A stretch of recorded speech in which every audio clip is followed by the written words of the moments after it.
Hello and welcome back to another video on the Green and Cream Gaming channel. Today I'm going to be ranking every season in NBA 2K26 based off like content, mode rewards, mode completions, season rewards, level 40, how fun the game was. But there's just one thing that this is going to be predominantly a gaming channel, but I do also obviously I have passion for the Packers, Brewers, and Bucks. Currently, the Bucks Summer League's going on, so I just want to talk about the Summer League so far. After Summer League's done, I'll probably be talking about the Brewers before every video. Sorry I couldn't upload last Friday. I was busy, and I'm actually planning a bigger project for this Friday.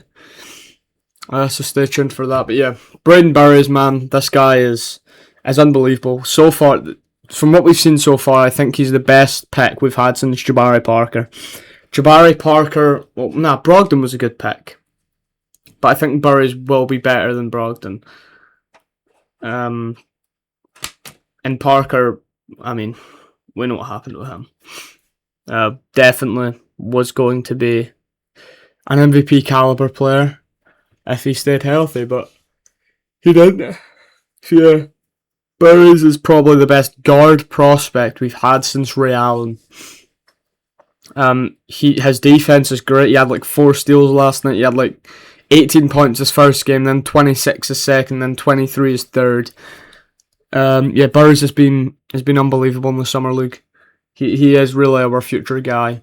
I want to see the playmaking grow a little bit, and then I think we're 100% good. And then I want to get onto Nate Amen. I really feel bad for the kid because it's obvious he has no confidence. I think the most shots he's taken in the game this Summer League, I think he was 3 for 7 his first game. 7 shots from a lottery pick he's not getting enough action. I think he's very low on confidence, especially after every single big YouTuber, TikToker, X page has non-stop put him down. Ever since we picked him, I've not heard one person like that say that it was a good pick, say that he has tons of potential, because we know it's there. He's very raw right now, but he's shown some good flashes on defense, decent 3-point shooting, good mid-range shooting. He just needs to drive a little bit more, but I think he'll go to the Herd for a few games with Bogey, and I think he'll progress really well there. I mean, if you were a Bucks fan and you thought this guy was coming in to help us win, you're an idiot. He was obviously a long-term project. Now I'm going to get onto Kasparas. He's been disappointing. A lot of turnovers. Yeah, disappointing, but I think he will get a lot better in the regular season just because, he needs good spacing around him, and obviously the regular season team is going to be a lot better with Hero, Ryan, KPJ, Khalil Ware, Jaime, Jeng. Bogey, I think he's going to go down to the Herd with Amen. I think Bogey will be down there longer. His offense game looks great. 10 times better than what it did last year. Obviously, we just signed him to a 4-year deal as well, but his defense looks mid, man. His defense looks mid. But one thing I do like about him is he tries to contest every shot, like every single shot. Some people, like, if it's a wide open 3, they just, like, really wide open, they just stay still, let them shoot it. Bogey goes to try and contest it. He really cares about the game. And, I don't know what more people were expecting from the 47th pick. He has great vision. His release is very quick because, as I said, his offense is unbelievable. But his defense, does need a little bit of work. And I think that's quite a long time talking about the Summer League. But one more thing, Rafael Castro. If the rumours are true that we didn't get him on a 2-way, give him a 2-way right now. And also give Brandon Boston a deal. But I don't think we should after that monstrosity of a Gary Trent contract. Right, so we're going to get straight into the real video. Last season too, I don't even need to explain myself. Worst season ever.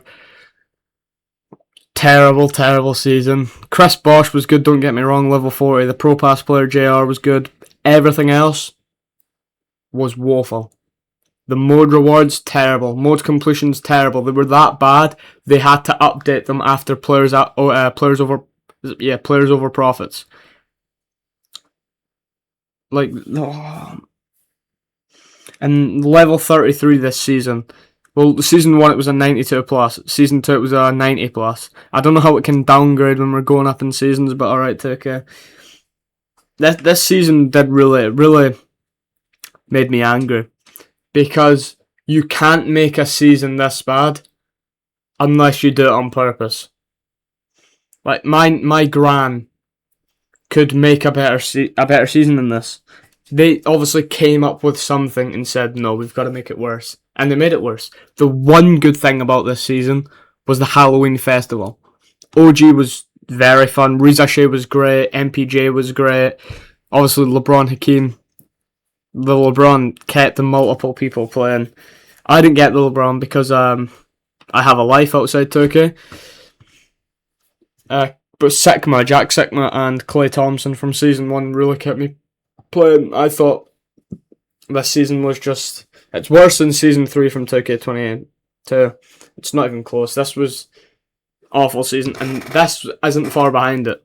See, I usually love Season 3. Obviously, it's the Christmas season, and you know, who doesn't love Christmas? Season 3 this year and 2K22, as I just said, were terrible, man. At least with Season 3 and 2K22, we actually had decent content. This year, we didn't. We had the Christmas Festival.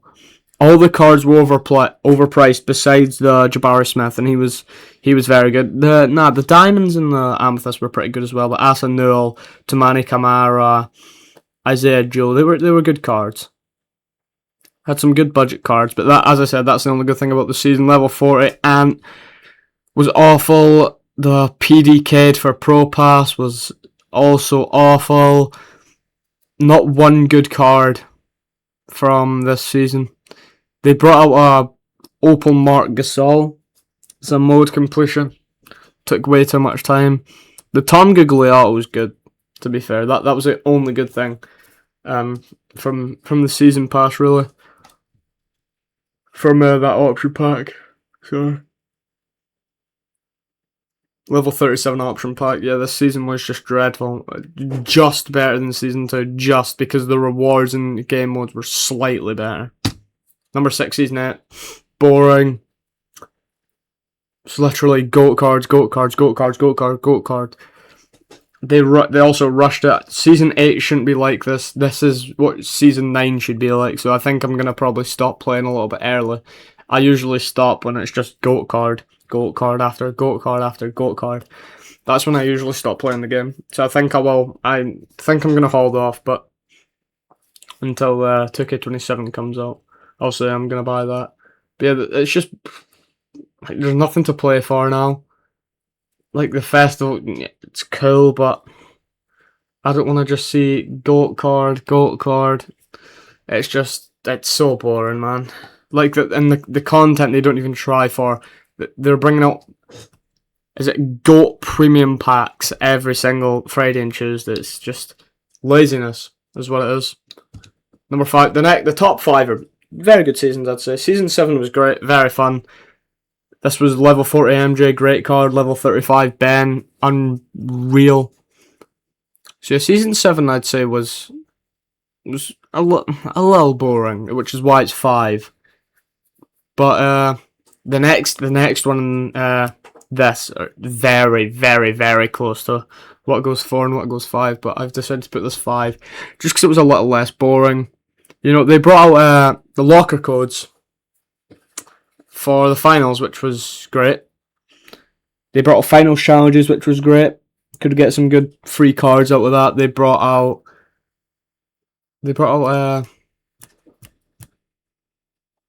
more challenges. I forgot though. Yeah, the season pass was great this year. Obviously, as I said, Ben, MJ, unreal cards, and I'm trying to think of the mode. Yeah, LaMarcus Aldridge was a mode completion. He was good, very good. Bogut, his domination was great. Yeah, and not much more to say about it. I mean, it was pretty enjoyable, I'd say, playing Team Up in Park, which is what I play most of the time. Yeah, this season was pretty solid. I won't lie. Season 4, season 5. I think I prefer season 7. I think I prefer season 7 as what it was, but this was an unreal idea. Obviously, it was coming up to March Madness, so they brought in, was it 15 college teams? That's them there, right in the bottom. You've got Arizona, Baylor, Duke, Florida, Houston, Kansas, Louisville, Michigan, Michigan State, Ohio State, Purdue, UCLA, Utah, North Carolina, Kentucky, and Texas. Obviously, they're missing out, a couple big dogs there. Wisconsin Badgers are missing. Tennessee Vols are missing. BYU are missing. Obviously, they had the #1 pick. But yeah, great free content as well. I loved the idea of this.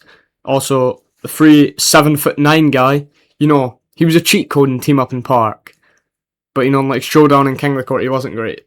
He was pretty slow. But, I don't know what you expect from a 7'9" guy. The community were crazy after that. But yeah, the free opals every day. Free PDs. Free diamonds, that went up to opals. You had your Cam Boozer, who was unreal. Yaxel, who was way too good, for free. Caleb Wilson, Henry Vizar, Chris Sinak, Darren Peterson was great, 6'6" point guard. Koa Pete was pretty good. And you also had the festival, the Bracket Busters Festival. Also, that gave us Josh McDaniel, who was a great budget card. And then the festival before that, I think they had Rudy Gay. But yeah, I love the direction of this season, bringing in college, giving us some great free content. Obviously, Draymond level 40 was mid.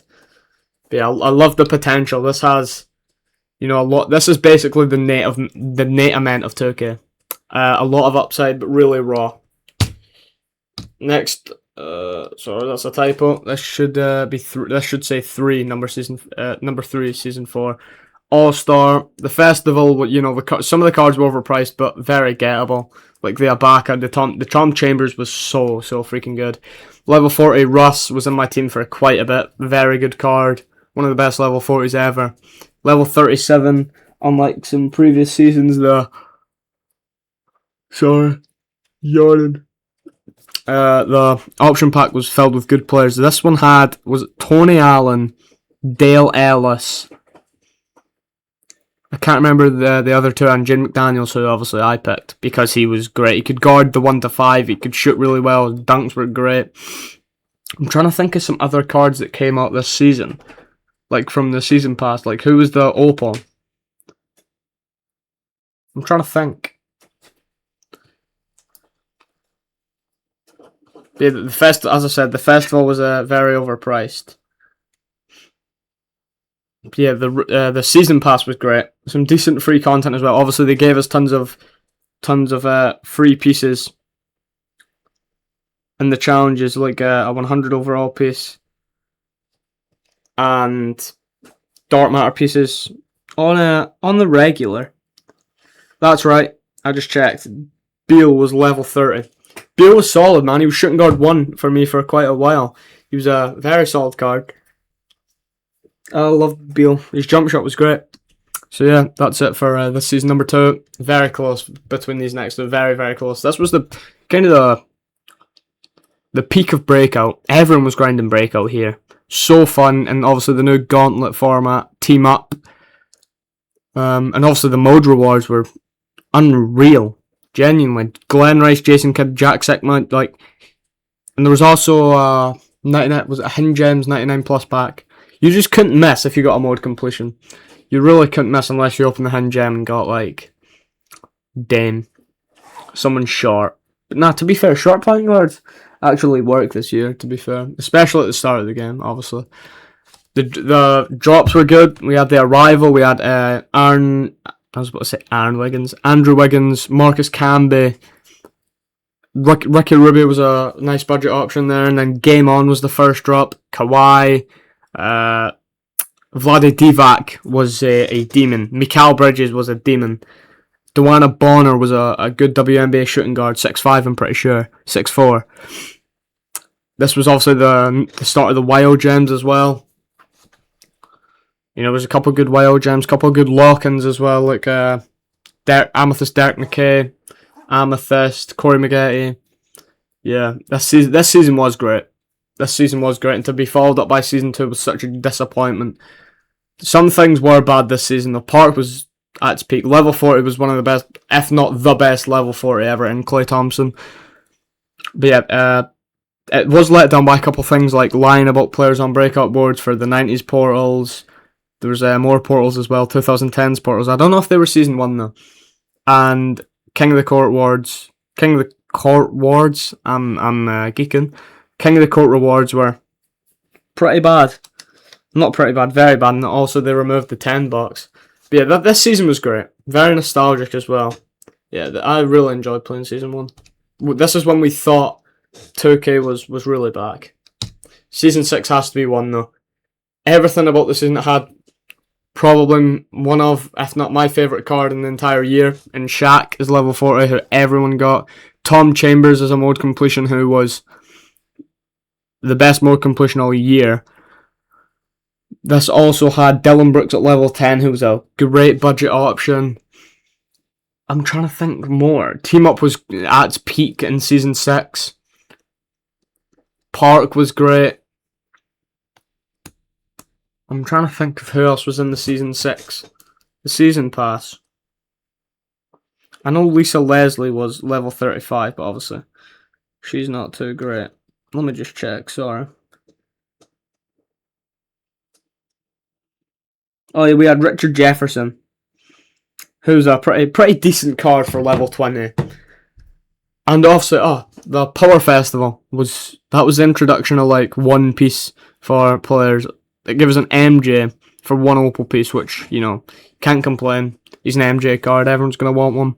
Shingun for a Dark Matter piece. He was a great budget option. Birdman was like 10 opal pieces, who was probably better than Singun. Yeah, 10 pieces for Birdman was pretty good value. And then Derrick Rose for 100, who was, you know, he's Derrick Rose. He's fast. He's just going to blow by your defender and dunk it. As I said, short point guards don't really matter this year. Yeah, and the card art all season was made by 2K. Like, it wasn't pictures of the players. As you can see on Cat, these are like painted. That's what it was the entire season. So this season, the first few weeks were great, and the last week was a bit lackluster, but yeah, it was fun. Especially when everyone just had Shaq and was making absolutely every single shot. Yeah, this season was very enjoyable. This is when we did think 2K26 could be revived, and there was a chance for it. So yeah, thank you so much for watching today's video, and I'll see you guys in the next one.